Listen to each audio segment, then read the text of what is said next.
Ici, une certaine jungle a été démantelée il y a quelques années. Nous avons invité à Calais 2 députés.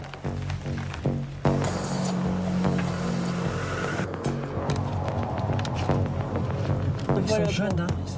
Ils sont tous jeunes.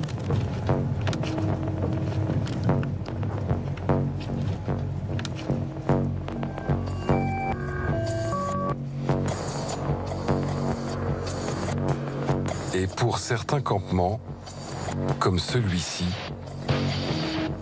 en l'espace de quelques mois, la population a décuplé.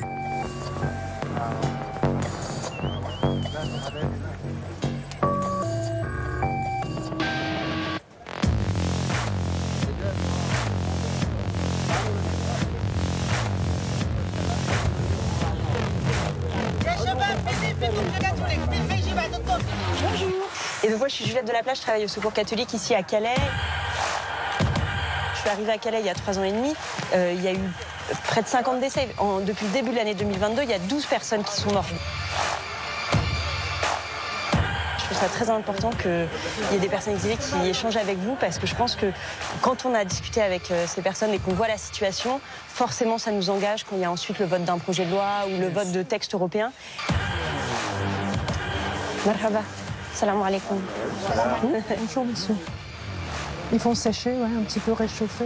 When you are told there is no solution but go to the UK or take a dangerous route, how do you feel? Okay, no solution. Okay, no problem. I will try to keep him try to go. No problem. On est la 6e puissance mondiale, la France. Enfin, je veux dire, on peut pas respecter les droits fondamentaux. On est où là? Donc cette question, pour moi, elle n'est pas juste. Il y a des solutions. There is solution. Est-ce que c'est quelque chose de possible de prendre au cas par cas les dossiers? Oui, c'est ce qui est fait dans la procédure de demande d'asile, doit être déposée. Bien sûr, l'asile est fait pour les personnes qui fuient leur pays pour des raisons de guerre, de violence, ou pour des raisons liées à leur opinion, à leur orientation sexuelle qui n'est pas acceptée dans le pays. Enfin, est-ce que les personnes qui sont dans ce camp ici pourraient avoir ce droit d'asile assuré? Je ne suis pas en capacité Après, de vous le dire. Ici, une grosse problématique, et pour de nombreux demandeurs d'asile en France, beaucoup de personnes ici sont passées par l'Italie, sont passées par l'Espagne, ont dû déposer leur demande de force dans ces pays-là alors qu'elles ne voulaient pas y rester. Et donc, aujourd'hui, quand elles déposent l'asile en France, on leur dit, bah non, vous allez attendre entre finalement 8 mois et en tout, si on prend l'ensemble des délais, entre 8 mois et 22 mois avant de pouvoir... C'est cet aspect-là qui sera retravaillé. Donc là, on arrive à l'accueil de jour du Secours catholique. En fait, c'est le seul accueil de jour qui existe dans la ville de Calais. Il n'y a jamais eu autant de traversées que l'année dernière vers le Royaume-Uni. Pourquoi cette politique continue d'être menée? Les frontières n'empêchent pas les traversées.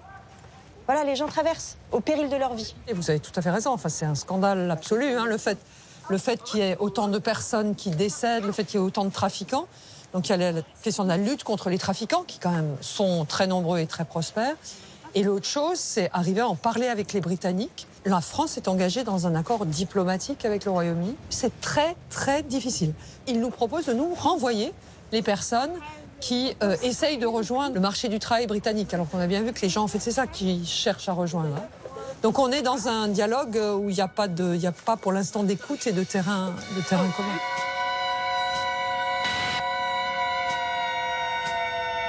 La réalité à Calais, c'est qu'en fait, nous, on est du côté de la frontière qui est fermée. C'est-à-dire que le Royaume-Uni a externalisé sa frontière ici. Et donc, nous, on est au point de blocage. Alors qu'en Italie, le côté français, c'est après le point de blocage. Donc, de fait, ça fait qu'ici, on a des centaines, des milliers de personnes bloquées.